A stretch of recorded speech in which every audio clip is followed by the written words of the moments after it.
Hey guys, it's Wednesday and it's AJ, and before I get my whole intro played, I just wanted to tell you guys a quick story with my brush with the law.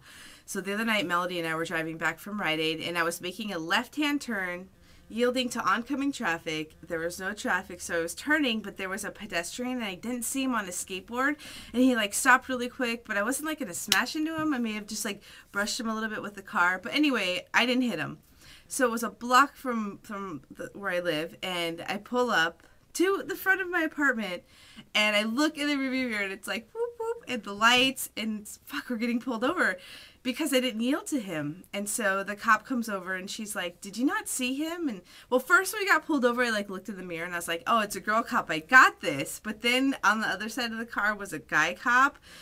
And so she asked me for my driver's license, and then Melody gets in the glove box, and the cop is shining a flashlight on all the stuff she's looking through to find the registration and insurance, and it's taking forever because the stack of paper is this high.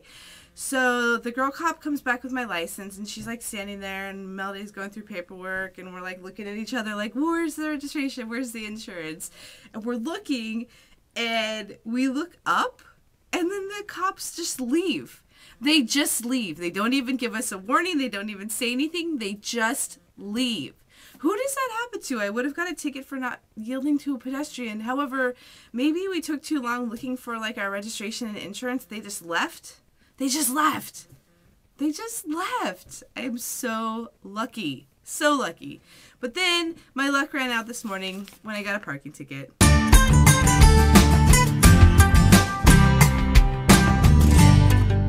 So the questions that we got this week, I was reading them, and then last night I talked to Lori on the phone, Tuesday with Lori, and I was like, these questions are two in one, because they're kind of worded the same, at least to me. That's how I'm reading them.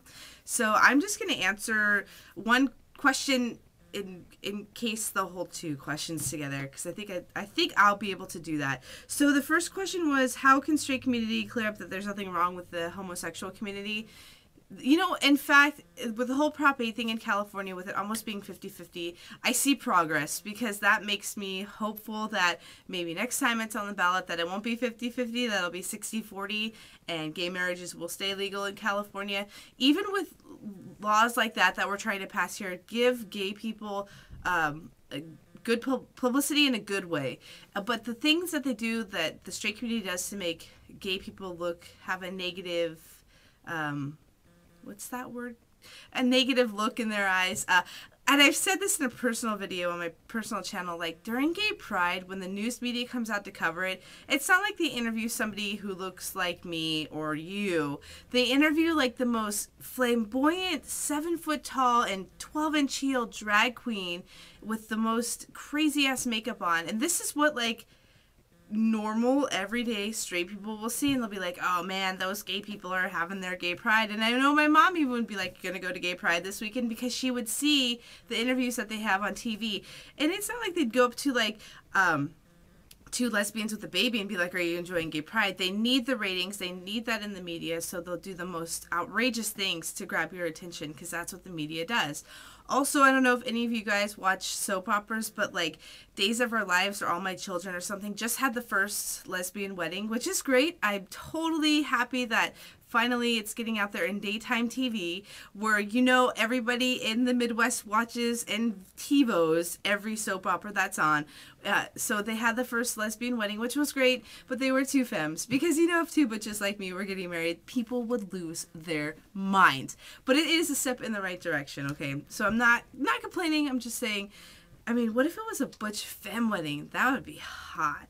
All right, so the second question was, aside from accepting the GLBTQ community and that line that divides us all, what specific things can be done to help, I guess, prove that homosexuality is not wrong or, unacceptable or whatever?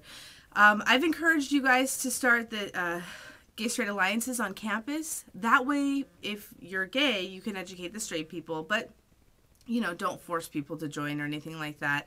I don't know, I know a lot of you guys don't like PDA, but I think the more that we're seen and the more that we're heard and the more that people just have to accept it, they will. but things are getting better. Things are looking up for the people in the GLBTQ community.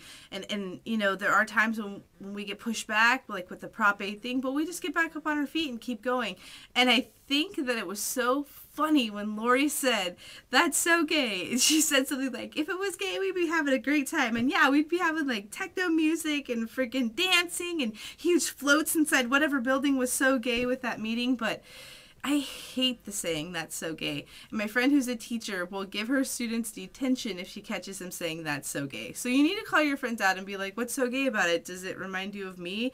Like, this traffic is so gay. Does this traffic look like me?" Yeah, so those are my answers for the questions this week. Also, I just wanted to thank Mallory Spiderwick for actually needle pointing this. This is awesome. It says Beaver Bunch Wednesday AJ. I mean, who takes the time to do that? I know she made one for each of the beavers, which was so cool. Thank you so much for making this. This is really time consuming and cute, and I definitely do appreciate that, that you made that, because I'm going to put it up on my mantle in my front room.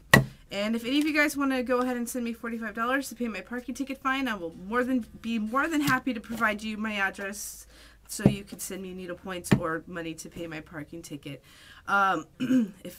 You guys wanted to know about my cat. A couple of you emailed me. She has fatty liver disease, and it's just a mess, and she's sick, and you can Google it if you want to know what it is. But if you have an overweight cat, I definitely suggest looking out for these signs to save you tons of money taking him to the vet. Because vet bills, they're so gay. So gay. I'm kidding. All right, you guys, have a great rest of your week, and I'll see you next Wednesday.